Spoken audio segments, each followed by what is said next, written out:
पंचेरी मोंगरी में degree college का मुद्दा काफ़ी ज़्यादा सुर्खियों में रहा है। इसको किस तरह से देखते हैं?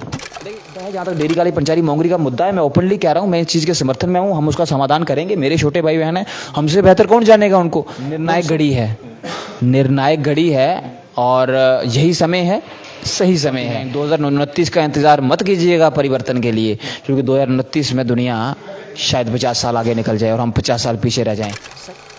जम्मू कश्मीर में 10 साल बाद विधानसभा चुनाव होने जा रहे हैं और यूटी बनने के बाद यहाँ पे पहली बार जो है चुनाव होने जा रहे हैं। ऐसे में फर्स्ट फेज़ के इलेक्शन जो है हो चुके हैं और 2 फेज़ के इलेक्शंस अभी होना बाकी है।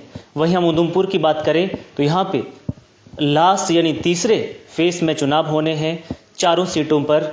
और आज जिस व्यक्ति से आपकी मुलाकात हम करवाने जा रहे हैं वो डीडीसी रहे और अब जो है वो विधानसभा की इलेक्शन लड़ने जा रहे हैं और बतौर इंडिपेंडेंट कैंडिडेट जो हैं वो उधमपुर वेस्ट से चुनाव लड़ने जा रहे हैं।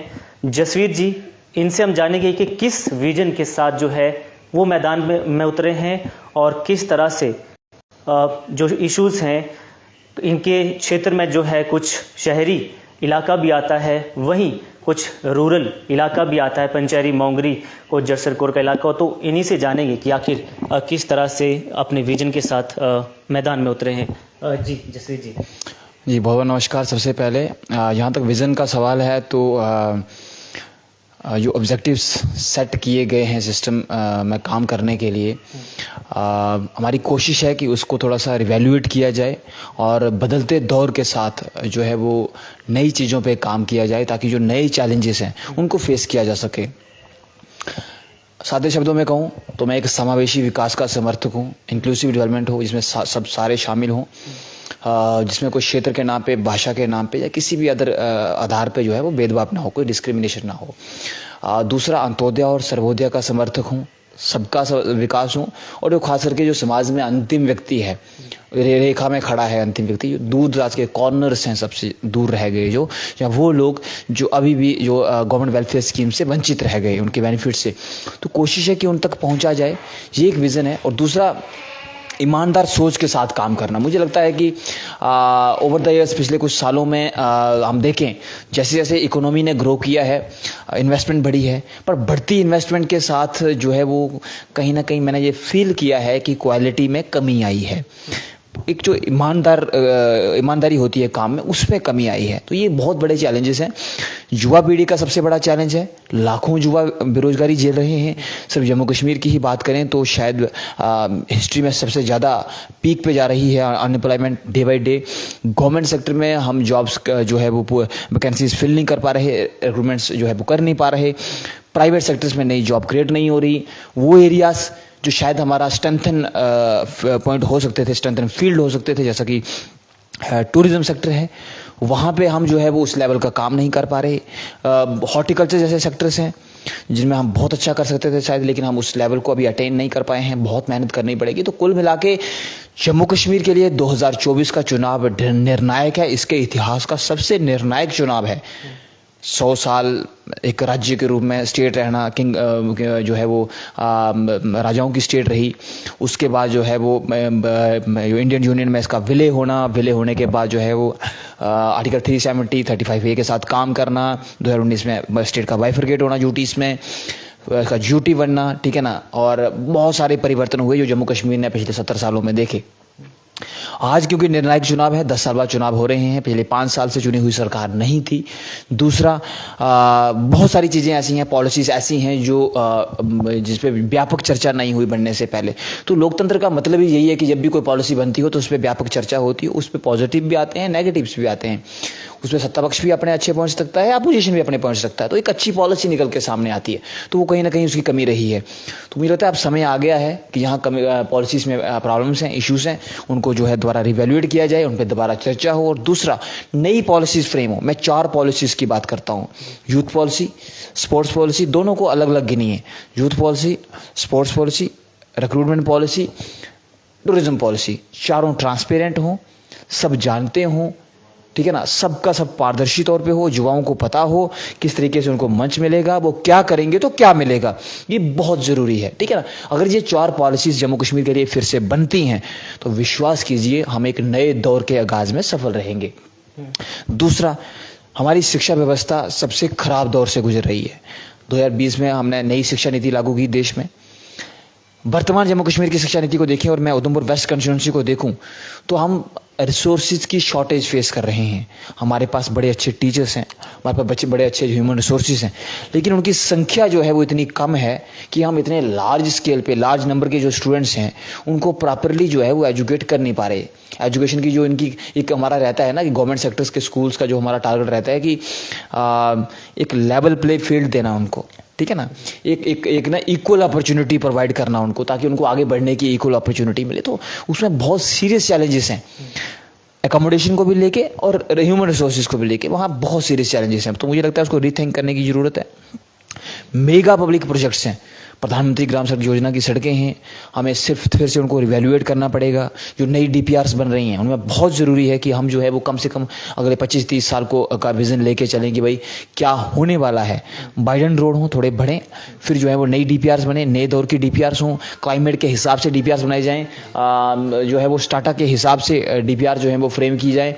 देन जहाँ तक जल जीवन मिशन का सवाल है, जल जीवन मिशन फिलहाल तो मुझे एक लाइबिलिटी लगता है, क्योंकि जो पूरे भी हो गए, जो प्रोजेक्ट पूरे भी हो गए, अगर आप उनको देखेंगे अभी तक हम उनको डेडिकेट नहीं कर पाए हैं। ठीक है ना, हम उन प्रोजेक्ट्स को अभी तक डेडिकेट नहीं कर पाए हैं कि हमें चलाना कैसे है। हमने स्कीम ला दी, बड़ी एम्बिशियस स्कीम लाई और बहुत अच्छा ऑब्जेक्टिव था कि ठीक है आपने हर घर जो है वो नल से जल देना है, लेकिन तय नहीं किया कि जब स्कीम पूरी हो जाएगी तो उसको रन कौन करेगा, उसको चलाएगा कौन। जो मैकेनिकल से संबंधित थी, जहां पंपिंग की जानी थी, बहुत सारी स्कीमें पूरी हुई हैं लेकिन अभी तक किसी को सौंपी नहीं जा सकी हैं। पहाड़ी क्षेत्रों में क्वालिटी सबसे बड़ा कंसर्न है। एचटीपी पाइप यूज हो रही है, अगर वो प्रॉपर डेप्थ में नहीं गई तो वो डैमेज हो जाएगी। जंगलों में आग लगती है, हम बड़ी कोशिश करते हैं लेकिन फिर भी जंगलों में हमें आग दिखाई देती है। आपके खेती बाड़ी होती है, अगर आपने प्रॉपर डेप्थ में उसको नहीं लिया तो लोगों को भी प्रॉब्लम आएगी, खेतों से गुजर के आ रही है, जंगलों में भी प्रॉब्लम आएगी हमें, ठीक है ना, क्योंकि जंगल अक्सर हमने देखा है कि जो है वो आग की घटनाएं होती रहती हैं, तो वो उसके ऊपर बहुत असर डालेंगी। वैसे ही जो है वो कितनी तेजी से काम करना है, वाटर रिसोर्सेज को किस मैनेजमेंट के साथ टैप करना है, देन उसके बाद जो आप देखेंगे कि फिर जब वो पूरा हो गई स्कीम तो उसको चलाना कैसे है। ये बहुत बड़े मेजर कंसर्न है। आज हमें समझ नहीं आ रहा है, जब सौभाग्य स्कीम चली थी, हर घर बिजली योजना बड़ी बेहतरीन स्कीम थी और मैंने उस समय भी कहा था कि जिस तरीके से इसमें काम हो रहा है आज नहीं तो कल ये कहीं ना कहीं गलत रास्ते पे चली जाएगी, और सौभाग्य गलत रास्ते पे चली गई। आज भी उसकी जांच जारी है।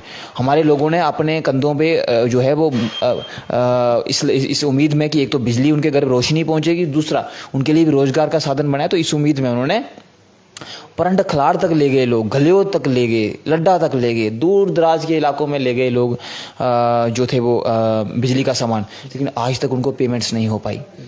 17-18 में मनरेगा का काम हुआ, बड़े आसानी से कह दिया सिस्टम ने कि वो फ्रॉड हुआ सारा, बड़ी आसानी से कह दिया। बट हमारा तब भी एक ही डिमांड थी, कम से कम आप ग्राउंड पे उतरिए, आपको जितना दिखता है ना आप उतना ही दीजिए, आप डॉक्यूमेंट्स पे मत दीजिए, ग्राउंड पे जाइए, फ्री कमेटी का गठन कीजिए, जितना वो रिकमेंड कर रहे हैं उतना कीजिए। तो ये वो सारे विजन है, मुझे लगता है कि जो बहुत इंपॉर्टेंट है। पर सबसे पहला विजन बदलते दौर के साथ बदलते चैलेंजेस का सामना करना, सोसाइटी को नए चैलेंजेस के लिए तैयार करना, युवा पीढ़ी को बेहतरीन मंच देना। देविका एक बहुत बड़ा मसला है, देविका प्रोजेक्ट एक बहुत बड़ा मसला है। माता गंगा की बड़ी बहन है महादेव का, हमने उसकी सेवा नहीं की, हम उनकी सेवा नहीं कर पाए। उधमपुर शहर सौभाग्यशाली है, ठीक है ना, उधमपुर शहर बहुत सौभाग्य, जैसे काशी सौभाग्यशाली है, वाराणसी बनारस बसा जो वो बहुत सौभाग्यशाली, वैसे उधमपुर शहर बहुत सौभाग्यशाली है कि वो तो माँ गंगा की बड़ी बहन माँ देविका के किनारे बसा है। ये छोटी बात नहीं है, बट चूक कर गए हैं हम, तो इन सारी चूकों को सही करने के लिए मुझे लगता है कि उतरना जरूरी था। आपकी कंस्टिट्यूएंसी की बात करें तो जिस इलाके से आप डीडीसी थे तो वो पहले इलाका 3 कंस्टिट्यूएंसीज में डिवाइड था, रियासी, चनैनी और उधमपुर के साथ, और लेकिन डिलिमिटेशन के बाद अभी उस इलाके को अभी उधमपुर वेस्ट के साथ जोड़ दिया गया है। क्या लगता है आपको, कितना कारगर साबित होगा डेवलपमेंट को लेकर, कितना इजीली जो है आप काम कर पाएंगे, और आपके सामने इस वक्त कौन कौन से चैलेंजेस हैं जब आप जनता के बीच जा रहे हैं, क्योंकि कुछ बड़े बड़े नेता या दिग्गज नेता, पुराने नेता जो हैं वो भी मैदान में हैं, आमने सामने हैं, तो किस तरह की चुनौती आपके साथ? देखिए, ये भारत के लोकतंत्र की खूबसूरती है। मैंने हमेशा कहा है, ये सबको मौका देता है, चाहे वो अरबपति हो, चाहे वो एक गरीब घर से उठ के आया हो। भारत का लोकतंत्र सबको समान अधिकार देता है, और ये हम इसके लिए हमें भारत के संविधान को, उनके निर्माताओं को, हमारे जो फ्रीडम फाइटर्स हैं, उनका हमेशा आभार व्यक्त करना चाहिए, हमारे लोगों का, देश का। तो ये सबको मौका देता है अपने विचार रखने का, चुनाव लड़ने का, कंटेस्ट करने का, कंटेस्ट करके अपने लोगों को रिप्रेजेंट करने का। तो उसी के तहत, उसी एक वर्चू के तहत, उसी राइट के तहत मैं भी ये चुनाव लड़ रहा हूँ। तो मुझे लगता है कि मुझे देश के संविधान का आशीर्वाद प्राप्त है, अपने लोगों का आशीर्वाद प्राप्त है, तो इसलिए शायद मैं जो चुनाव लड़ रहा हूँ। ठीक है ना। जहाँ तक सवाल रहा कॉन्स्टिट्यूंसी का, तो डेफिनेटली 3 हिस्सों में बड़ी कॉन्स्टिट्यूंसी को जब वो एक हुई है, जवाबदेही तय हुई होगी, एक हेडक्वार्टर होगा, और कम से कम एक व्यक्ति को पकड़ सकते हो कि आपको हमें रिप्रेजेंट करना है। तो इससे एक चीज़ रहती है कि चीज़ें थोड़ी सी आसान हो जाती हैं ना। डेवलपमेंटल इश्यूज़ को जो है वो रेज करना, फिर उनको एड्रेस करवाना, वो थोड़ा सा आसान रहता है। तो मुझे लगता है कि बेनिफिट तो होने वाला है डेफिनेटली। 12 कैंडिडेट हैं, और अब कौन विजयी होगा ये जनमत तय करेगा, ये लोकतंत्र तय करेगा, हमारी जनता तय करेगी कि उधमपुर वेस्ट को कौन लीड करेगा। लेकिन जो भी लीड करेगा, जिसको भी जनता का प्यार मिलेगा, हम तो चाहते हैं कि हमें मिले, और हमें मिलेगा, मुझे पूरी उम्मीद है। बट जनता है, जनमत है, जिसको भी देगी तो डेफिनेटली उसकी एक जवाबदेही होगी, तो वो जनता जो है किसी एक के पास आ सकती है। यहाँ तक चैलेंजेस का सवाल है, डेफिनेटली बहुत सारे इशूज़ हैं। जब मैंने टेक ओवर किया था, मुझे आज भी याद है कि मेरा एक भी रोड ऐसा नहीं था पंचारी मोंगरी का जहाँ कहीं मैंने लुक देखी हो, कोई रोड नहीं था। 2-2, 3-3 किलोमीटर के 1-2 रोड थे जो कुछ पहले PWD ने बनाए थे। एक आधा रोड मैं उंगलियों पर गिन के बता सकता हूँ। एक डिग्गी कोटला रोड था जो मेरे से पहले ब्लैक टॉप हुआ था। एक पंचारी हेडक्वार्टर का 1800 मीटर का रोड था जो PWD ने 4-5 साल पहले ब्लैक टॉप किया था। एक जो है वो काफ़ी साल पहले सरदब्बड़ जो शिव पार्वती गुफा को जो रोड जाता है, वो काफ़ी देर पहले जो था वो ब्लैक टॉप हुआ था। तो इसके अलावा कोई रोड ब्लैक टॉप नहीं था। तो आज तकरीबन हमने सब रोडों पे काम किया है। डेफिनेटली जो है वो ब्रेकडाउन हुआ है, क्वालिटी को लेकर कंसर्न रहे हैं, वो तो हम बार बार सरकार के सामने उठाते रहे हैं। मैं एनक्यूएम नहीं हूँ, मैं एसक्यूएम नहीं हूँ, मैं DM नहीं हूँ, मैं चीफ इंजीनियर नहीं हूँ, मैं ऑनरेबल लेफ्टिनेंट गवर्नर नहीं हूँ, मैं ACP नहीं हूँ। मैंने सरकार को बताया है कि अपने कंसर्न ऑफिसर्स को कहिए यहाँ जहाँ क्वालिटी की कमी है।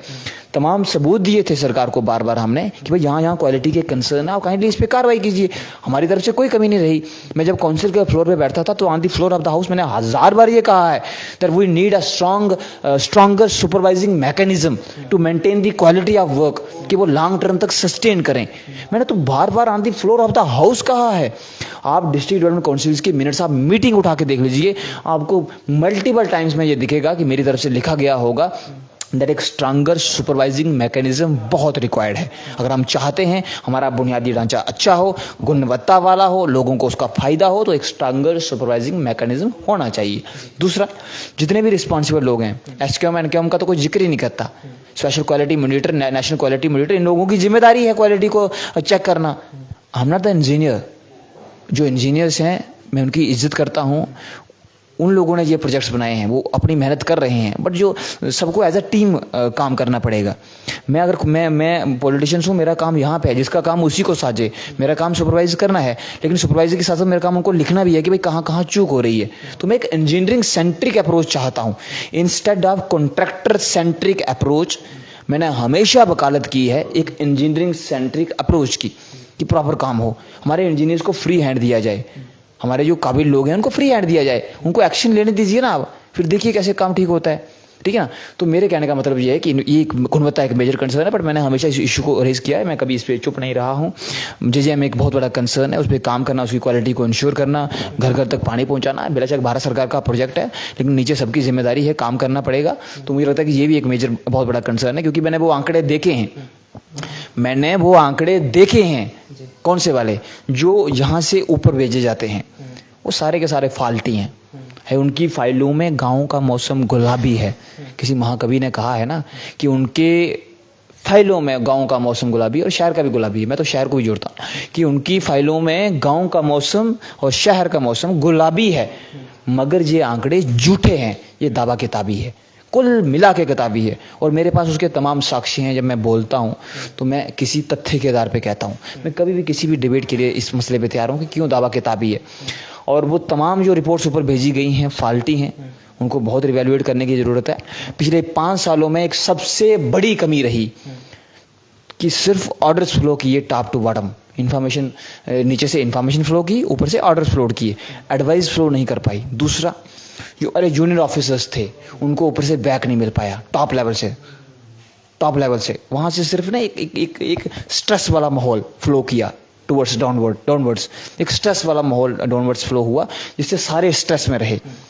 तो प्रोग्रेस शो करने के चक्कर में, प्रोग्रेस ग्राउंड में उतारने के चक्कर में नहीं, प्रोग्रेस शो करने के चक्कर में, डॉक्यूमेंट्स मजबूत करने के चक्कर में हमने बहुत गलतियां की हैं।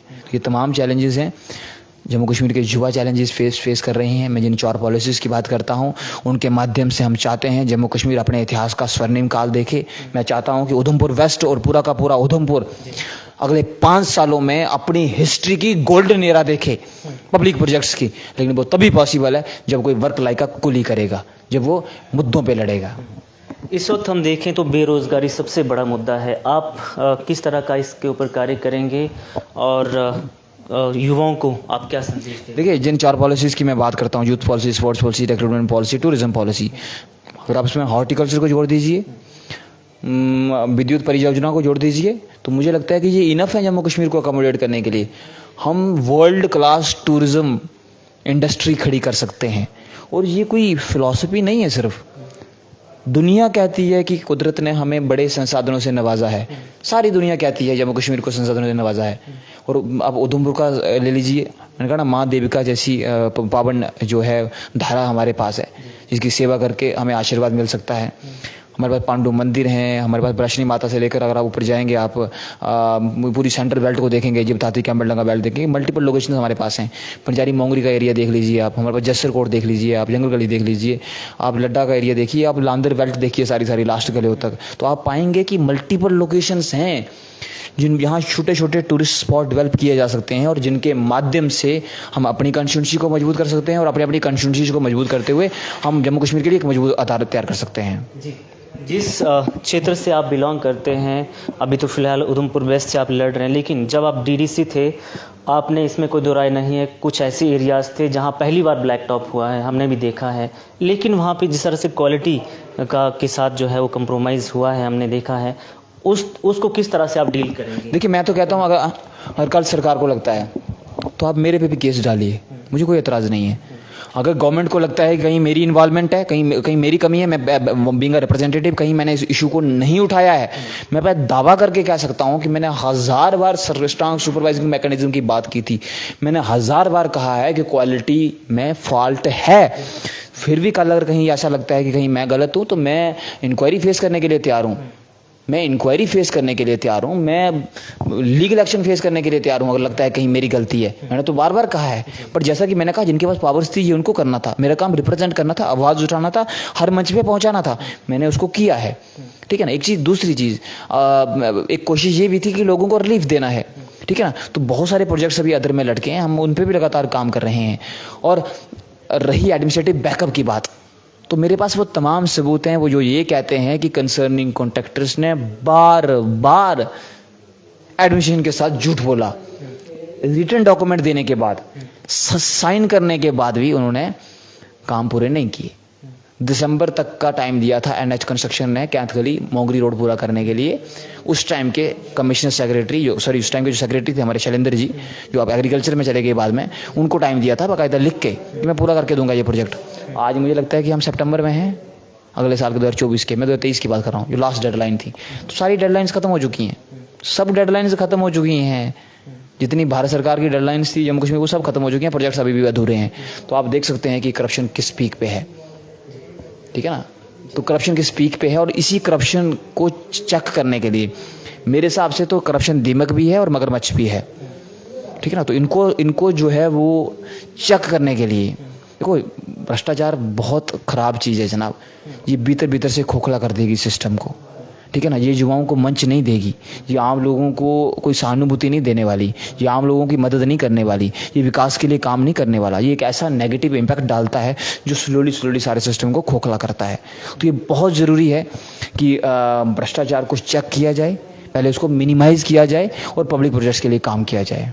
अंत में जाते जाते मैं आपसे सवाल रहेगा, पंचेरी मोंगरी में डिग्री कॉलेज का मुद्दा काफ़ी ज़्यादा सुर्खियों में रहा है, इसको किस तरह से देखते हैं? देखिए मेरे आने से पहले 3 साल 4 साल उसको किसी ने हाथ नहीं लगाया, कोई उस पर चर्चा नहीं करता था। बट मुझे लगता है कि मैं पहला इंसान था जिसने, शायद मोंगरी मेला मुझे याद आता है 2021 का, वहाँ से लेकर लगातार ब्लॉक दिवस भी मोंगरी का मुझे याद है, खोरगली का याद है, पंचैरी का याद है। जब भी मौका मिला मैं कभी चुप तो रहा ही नहीं। चुप रहना मेरा काम नहीं है। जब पब्लिक इंटरेस्ट की बात चलती है और मैं कहूँ कि मैं निष्पक्ष हूँ, मैं बोलूँगा ही नहीं कुछ, मैं साइलेंट हूँ, मुझे लगता है कि उससे विकास नहीं होता। उसको, उस लीडर को लीडरशिप छोड़ देनी चाहिए। देखिए कन्फ्लिक्टिंग इश्यूज होते हैं, लेकिन कन्फ्लिक्टिंग इश्यूज का मतलब ये नहीं होता कि आप बाकी की सारी डेवलपमेंट रोक दो। ये कहीं नहीं होता। ये तो इलॉजिकल है, इरेशनल है। ये कोई लॉजिकल ही नहीं है, इसमें कोई लॉजिक ही नहीं है। लीडरशिप का काम होता है कन्फ्लिक्टिंग इश्यूज को फेज वाइज मैनर में सॉल्व करना, ना कि पीछे हटना। पब्लिक को फेस करना पड़ेगा, कन्फ्लिक्टिंग इशू को सॉल्व करना पड़ेगा, बट उसके साथ साथ दूसरा इंपॉर्टेंट होता है कि बाकी जो डेवलपमेंटल प्रोजेक्ट्स हैं उन पे उसका असर ना पड़े। और पॉलिटिकल एंगल से रहे, इंडो चाइना में बॉर्डर्स टेंशन है और अच्छी खासी टेंशन है, बड़ी लंबी वार्ताएं हुई हैं। 20 से आप देखेंगे 20 से ज़्यादा बार जो है वो वार्ताएं हो चुकी हैं, डिस्कशंस हो चुकी हैं। हमारे फॉरेन मिनिस्टर लेवल पे डिस्कशन होती है, हमारे कमांडर लेवल पे डिस्कशन होती है, मल्टीपल लेवल्स पे डिस्कशंस होती हैं, ठीक है ना।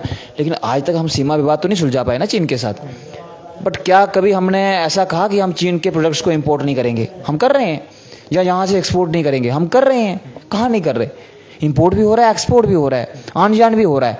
वैसे हमारी बहुत सारी कंट्रीज के साथ बॉर्डर टेंशन्स हैं, बहुत सारी कंट्रीज के साथ हमारे पास और बहुत सारे इश्यूज हैं, बट हमने किसी के साथ डेडलॉक तो नहीं किया। Where the diplomacy ends the war begins, सीधा सा लॉजिक है कि जो भी मुद्दा है उसको चर्चा करो, डिस्कस करो, व्यापक चर्चा करो, उसके समाधान के लिए काम करो। लेकिन जब आप उसके समाधान के लिए काम करते हो तो तब तक ऐसा नहीं है कि बाकी सारा सब कुछ रोक लो। उससे समाज में क्या आएगा, एक स्टेग्नेशन आ जाएगी, फिर काम होंगे नहीं। तो वो मुद्दा है जहाँ तक डेरी काली पंचारी मोंगरी का मुद्दा है, मैं ओपनली कह रहा हूँ, मैं इस चीज़ के समर्थन में हूँ। हम उसका समाधान करेंगे। मेरे छोटे भाई बहन हैं, हमसे बेहतर कौन जानेगा उनको। मैं उन सबकी बेहतरी के लिए काम करने के लिए प्रतिबद्ध हूँ और मैं करूँगा। मैं बोल के नहीं दिखाऊंगा, मैं ये मुद्दा सॉल्व करके दिखाऊंगा, मैं ये मुद्दा समाधान करके दिखाऊंगा और 101% करके दिखाऊंगा। ये मेरा आपसे प्रॉमिस था। उसके लिए मेरे लोगों को मुझ पे ट्रस्ट करना पड़ेगा। अगर मेरे लोग आज मुझे, गरीब लोग लीडर करने नहीं देंगे उनको ट्रस्ट ना, मैं आम लोगों से आपके माध्यम से कहना चाहता हूँ, आम लोग जो गरीब जनता है मेरी पंचारी मोंगरी की, उनसे मैं ये कहना चाहता हूँ, ठीक है ना, कि जो मेरी 20 पंचायतें हैं, अगर वो विश्वास करें तो इन मुद्दों को हम हल कर देंगे और निश्चित तौर पर करेंगे। और मैं इंश्योर करूंगा कि हमारे हर भाई बहन को हायर एजुकेशन की फैसिलिटी मिले। पर ये सारी चीज़ें अनाउंस नहीं की जाती, कुछ चीज़ों को टेक्निकल मैनर में सॉल्व करना पड़ता है, फेस वाइज मैनर में। उधमपुर वेस्ट की जनता से और खासकर युवाओं से जो फर्स्ट टाइम वोटर्स हैं, किस तरह का संदेश? निर्णायक घड़ी है और यही समय है, सही समय है। डोंट वेट फॉर 2029 का इंतजार मत कीजिएगा परिवर्तन के लिए, क्योंकि 2029 में दुनिया शायद 50 साल आगे निकल जाए और हम 50 साल पीछे रह जाएं। सही समय है परिवर्तन के लिए, बिल्कुल सही समय है। क्योंकि कभी कभी वो मैं हमेशा दोहराता हूँ, आज फिर दोहराता हूँ आपके माध्यम से, एक डोगरी कहावत है, एक बड़ी पुरानी कहावत है कि एक तो है गेंदा खुंजिया लखिया था फर्क पे यंदा तो दूगा, कि तारीखों ने वक्त भी देखा है जब लम्हों ने खता की सदियों ने सजा पाई। तो ये जो लम्हे होते हैं ना बटन दबाने वाले, ये तय करते हैं कि भविष्य कैसे होने वाला है। तो मुझे लगता है मेरे लोग हैं, हमारे लोग हैं, प्यार मिला है मुझे, उधमपुर का प्यार मिला है, जिबथाती का प्यार मिला है, क्रिमची मानसर का प्यार मिला है, त्रिचिन रोड का प्यार मिला है, अपने लोगों को पंजारी मोंगरी लांतर लड्डा के लोगों का प्यार मिला। तो मुझे उम्मीद है कि पब्लिक अपना प्यार और आशीर्वाद देगी। चलो, हमारी शुभकामना है। बातचीत करने के लिए, समय देने के लिए बहुत बहुत शुक्रिया। ये थे जसवीर सिंह, जो उधमपुर वेस्ट से इंडिपेंडेंट कैंडिडेट के तौर पर चुनाव लड़ रहे हैं। और देखना ये दिलचस्प होगा कि आखिर उधमपुर वेस्ट की जनता किसके ऊपर अपना प्यार जो है वो जो है दिखाती है और किसको अपना नेता चुनती। आखिर हम भी सभी युवाओं से, सभी वोटर्स से विनती करना चाहेंगे कि आप अपने मत का प्रयोग करिएगा और इस लोकतंत्र के पर्व में हिस्सा लीजिएगा।